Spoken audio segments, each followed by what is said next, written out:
Masih di surat At-Taubah. Kita sudah sampai kepada ayat yang ke-85, 86. A'udzubillahi minasyaitonir rajim. Wa idza unzilat suratun an aminu billahi wa jahidu ma'a rasulihi ista'dhanaka ulut tawli minhum wa qalu dharna nakum ma'al qa'idin. Ayat sebelumnya adalah wala tu'jibka amwaluhum wa auladuhum innama yuridullahu an yu'adzibahum biha fid dunya wa tazhaqa anfusuhum wa hum kafirun. Kisah orang yang tidak beriman ini, orang munafik. Kadang ada di antara mereka ini diberi oleh Allah kesuksesan di dunia. Dan ini tidak terjadi pada zaman itu, dari setiap masa pun kadang terlihat di mata zahir kita ini. Orang-orang yang menentang Allah, yang tidak beriman kepada Allah, menuai kesuksesan di dalam hidupnya. Bisnisnya lancar, hidupnya baik-baik, kaya, dan seterusnya. Akan tapi ketahuilah bahwa batin mereka adalah dengan kekafiran, tidak beriman kepada Allah. Maka jangan sampai kita sebagai orang beriman terkagum dan terpesona dengan zahir gebiar dunianya. La tu'jibka. Jangan membuat kalian kagum kepada orang-orang yang tidak beriman dengan kesuksesan urusan dunianya. Karena sesungguhnya Allah akan menyiksa mereka dengan itu semuanya. Dan kalau kita amati, kita cermati sebelum kita lanjutkan pembahasan ayat selanjutnya, orang yang tidak beriman kepada Allah, dia akan tersiksa dengan kekayaannya. Biarpun secara sepintas terlihat dia terpenuhi dalam segala urusan kekayaannya. Cuman tersiksanya adalah banyak. Bukan nanti di saat di akhirat saja, bukan. Karena dia orang munafik, dia berkumpul bersama kaum muslimin dan mukminin. Mau tidak mau mereka kemarin disebutkan bahwasanya mereka juga mengeluarkan hartanya untuk berjuang di jalan Allah. Tapi lihat, sangat berbeda dengan orang yang beriman. Kalau orang beriman di saat dia mengeluarkan hartanya, dia berderma dengan kekayaannya untuk Allah, di jalan Allah, maka di saat dia memberikan itu semuanya dengan penuh kesenangan dan dengan kepuasan. Bahkan yang ada di dalam hatinya adalah kesenangan, karena dia beriman kepada Allah Subhanahu wa ta'ala. Tapi orang munafik, lihat, di saat dia mendermakan hartanya, memberikan kekayaannya, yang ada dalam hatinya adalah rasa kecewa, sedih, penyesalan. Hanya karena dia takut dibilang sebagai orang yang tidak beriman, lalu akan terusir dari komunitas kaum muslimin dan mukminin, maka dia melakukan itu semuanya dengan penuh keterpaksaan. Kalaupun sholat terpaksa, semuanya serba terpaksa. Dan ini adalah awal daripada siksa, belum siksa yang sesungguhnya. Kemudian juga berkenaan dengan dunia yang ia kumpulkan, kesuksesan ia raih. Karena dia bukan orang yang beriman kepada hari akhir, dia pun akan gelisah. Nggak ada harapan kecuali hanya hidup di dunia saja. Maka kekhawatirannya adalah kehilangan dunia dan meninggalkan dunia, karena bagi dia hanya dunia saja. Enggak kebayang seperti orang-orang beriman dengan kekuatan imannya yang sangat. Dia rela ke medan laga mengorbankan nyawanya. Karena bagi mereka adalah kehidupan bukan saja di dunia, tapi ada kehidupan nanti yang lebih panjang, abadi, yaitu kehidupan di akhirat. Maka bagi mereka selagi untuk Allah dan di jalan Allah enggak ada rasa takut dan penyesalan, enggak ada sedih. Tapi mereka orang-orang munafik itu enggak punya iman di dalam hatinya. Lihat, dengan harta yang melimpah sekalipun dia gelisah. Karena menganggap kehidupan hanya dunia ini dan setelah itu selesai. Maka dia kecewa dan kecewa. Sehingga di saat bisnisnya kurang saja akan merasa sedih dan kecewa. Belum lagi nanti nggak ada keinginan untuk menunda-nunda. Dengar seruan perang, langsung bergegas. Dalam keadaan apapun, nggak mau menunda lagi. Bahkan mereka merindukan untuk mendapatkan surga. Bahkan wanita-wanitanya pun datang kepada Nabi minta, ya Rasulullah,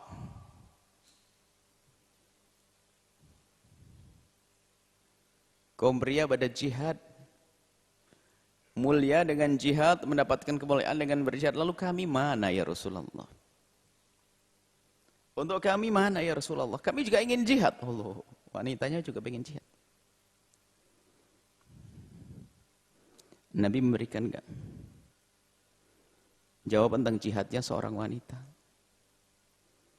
di rumahnya, menjaga kehormatannya, melayani suaminya, menjaga anak-anaknya, termasuk umrah, haji, dianggap sebagai jihad. Artinya di situ wanita pun yang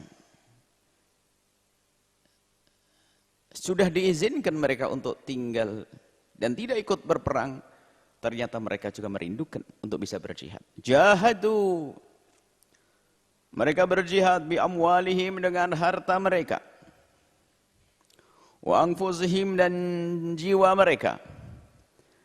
Ada yang berjihad dengan jiwa dan hartanya, ada yang berjihad dengan jiwanya saja. Dia fakir, nggak punya apa-apa, ada orang kaya meminjami, ngasih kuda untuk perang, dia berangkat berperang dengan pedangnya. Ada orang yang dia kelemahan fisik, lemah fisiknya, mungkin sudah sepuh, sudah tua, atau ada sakit di dalam dirinya. Dia mengirim hartanya untuk bisa berperang dan tidak mau menyerah. Bahkan dengan kelemahan fisiknya pun banyak di antara mereka yang memaksa untuk bisa bergabung dengan Nabi karena ingin mati. Seorang laki-laki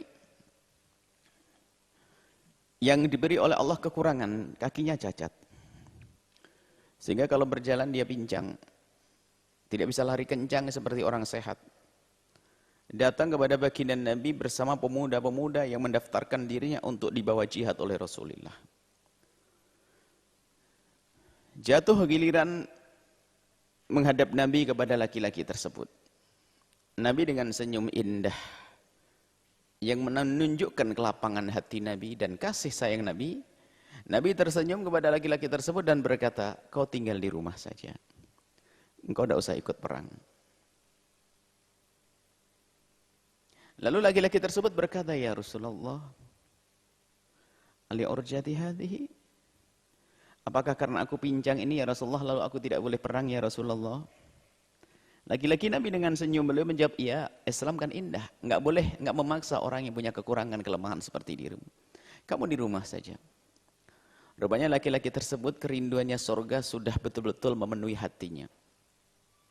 Ia berkata, ya Rasulullah, i'dhanli bil khuruji, izinkan aku untuk bisa keluar.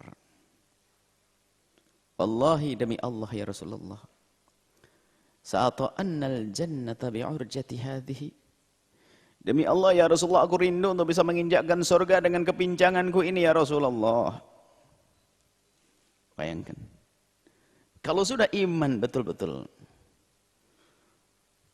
kokoh, kuat di dalam hatinya, ya seperti itu. Bagi mereka nyawa ini adalah murah dibanding keselamatannya nanti di akhirat. Rindu untuk jaya di akhirat.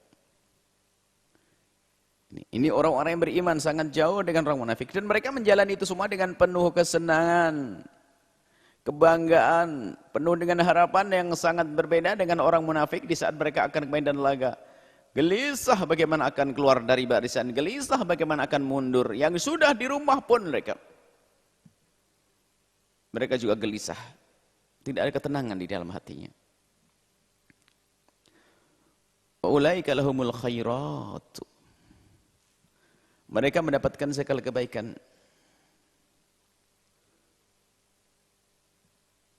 Dari Allah Subhanahu wa taala, bukan khair tapi khairat.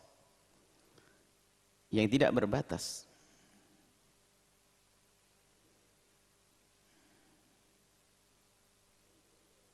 Kalau pernah digambarkan bagaimana pemberian Allah itu seperti apa kira-kira? Enggak bisa dibayangkan. Pernah dicontohkan dalam Al-Quran tentang sumbulah. Fi kulli sumbulatin mi'atu habbatin. Jadi kalau kita meletakkan satu biji padi ke bumi, kemudian dia akan tumbuh dan dia akan mengeluarkan buah padi. Dari satu biji padi bisa keluar 100. Kemudian setelah itu kita tanam lagi, kita pecah lagi, kita taruh. Akan mendapatkan banyak, ratusan, ribuan. Itu gambaran bumi dengan satu biji, diberi satu biji, akan memberi dengan 100 habbah. Bagaimana dengan Khaliqul Ardi? Bagaimana dengan Sang Pencipta bumi? Kalau kita berikan sesuatu untuk Allah, maka ketahuilah Allah akan beri lebih banyak daripada yang diberikan oleh bumi. Dan yang harus difahami makna kebaikan yang kita tanamkan, seharusnya semua dari kita yang melakukan kebaikan, baik itu ibadah, sholat, puasa, termasuk khususnya berderma, kita itu seharusnya di dalam berderma itu seperti orang itu, bapak-bapak yang lagi di sawah bercocok tanam. Harusnya di saat kita itu mengeluarkan 1 kilo, 2 kilo biji padi, kemudian akan kita tabur, nggak boleh kita merasa kehilangan. Apakah ada bapak petani yang tiba-tiba di saat menabur padi, aduh 2 kilo harus saya buang? Nggak ada. Karena dia ada harapan di balik ini semua akan tumbuh fi kulli sumbulatin mi'atu habbah. Mestinya seperti itu kalau kita bercocok tanam, kalau kita berderma di jalan Allah, nggak pernah ada merasa bahwa oh duitku 1 miliar kepotong 5 miliar. Enggak.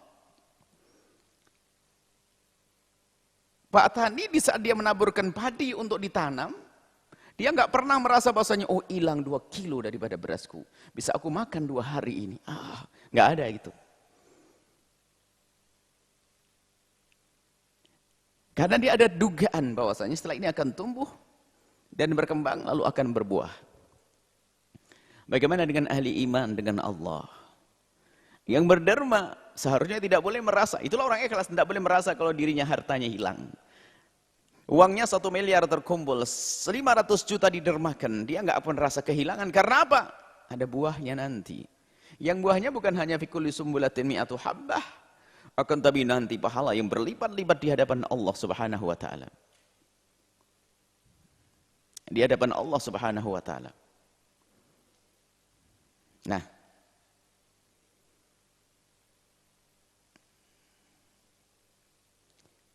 itulah orang-orang ikhlas, orang-orang punya iman. Yang punya iman kepada Allah Subhanahu wa taala, di saat berderma harapannya adalah karunia dari Allah dan keyakinan bahwa apa yang Allah berikan lebih agung, lebih banyak daripada yang mereka berikan. Sehingga orang ikhlas itu begitu, seperti Pak Petani menaburkan padi, nggak pernah mikir, ya sudah. Dalam dunia bisnis pun begitu. Keluar modal itu biasa untuk mendapatkan keuntungan. Mestinya begitu. Dari apa yang kita berikan untuk Allah, maka Allah akan memberinya lebih banyak. Inilah yang menjadikan mereka orang beriman itu adalah begitu mudahnya yang jahadu bi amwalihim wa anfusihim. Karena mereka ulaika lahumul khairatu, mereka akan dapatkan kebaikan-kebaikan yang banyak dari Allah Subhanahu wa taala. Ulaika humul muflihun. Mereka lah orang-orang yang betul-betul muflih, beruntung. A'addallahu lahum jannatin, a'adda telah persiapkan Allah. A'addallahu Allah telah mempersiapkan lahum kepada mereka jannatin, surga-surga. Tajri min tahtihal anharu, yang telah mengalir sungai-sungai kecil di bawahnya, sungai-sungai anhar. Khalidina fiha, abadi di dalamnya. Disebutkan kalimat sungai ini adalah gambaran keindahan. Indahnya indah yang indah. Memang begitulah Allah Subhanahu wa taala mendekatkan pemahaman kita di surga dengan pemahaman urusan dunia. Sebab kita melihat dengan mata kita dan merasakan dunia. Kita bayangkan ada sebuah taman kebun yang indah dengan buah-buah yang merendah. Mudah kita petik dengan jemari kita. Angin sejuk, di bawahnya ada air mengalir. Sungai-sungai kecil dengan ikan berwarna-warni yang terlihat. Burung berkicau dan seterusnya keindahan itu dibayangkan. Oh, dan surga itu lebih indah daripada itu semuanya. Sungai-sungai kecil. Dzalikal fawzul 'azimu. Itulah keberuntungan yang sangat agung. Keberuntungan yang sesungguhnya keberuntungan di akhirat. Disebut dengan keberuntungan yang sangat agung. Agung. Yang mengatakan agung adalah Zat yang maha agung, maka agung yang sesungguhnya. Kita bisa mengatakan itu besar. Karena kita yang mengatakan. Tapi kalau mengatakan yang maha agung, agungnya dari bang. Yang maha agung adalah agung yang sesungguhnya.